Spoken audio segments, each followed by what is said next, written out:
c'est que cette histoire de caricature, c'est un prétexte et qu'on pourrait arrêter de caricaturer et abandonner le droit aux caricatures, que ça ne changerait rien du tout, qu'il continuerait à nous tuer et que c'est pas la peine que tous ces beaux esprits continuent à écrire tous les jours des tribunes dans les journaux pour dire qu'il faudrait arrêter de dessiner sur l'islam ou sur la religion, parce que c'est pas ça le problème.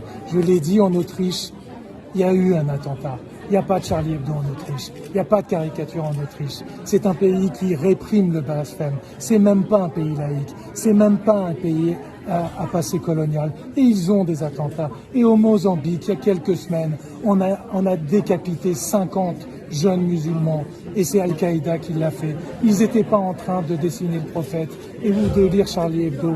Et il y a 4 jours au Nigeria, on a tué 120 musulmans. On les a ligotés et égorgés. Et c'est Boko Haram qui a fait ça. Alors qu'est-ce qu'ils ont à dire, tous ces beaux esprits? Qu'est-ce qu'il faut abandonner là, en Autriche, au Nigeria ou au Mozambique pour ne pas être tués?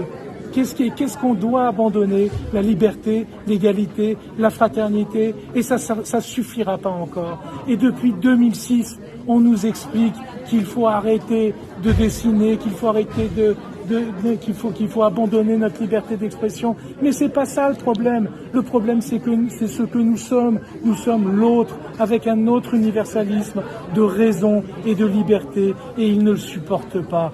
Et il n'y a aucun salut dans le renoncement, il n'y a aucun salut dans la lâcheté, et il n'y a aucun salut dans l'obscurantisme. Et oui, l'obscurantisme a gagné depuis que Jacques Chirac, Dominique de Villepin et bien d'autres, et de manière bien plus grave et je parle évidemment de Rokhaya Diallo et de Virginie Despentes et de Daniel Obono, nous ont mis des cibles sur le dos en nous disant qu'il y aurait de la discrimination d'État, qu'il y aurait une victimisation, qu'il y aurait de l'humiliation institutionnalisée, parce que c'est ça qui nourrit la terreur, la violence, la haine, et c'est ça qui fait au final des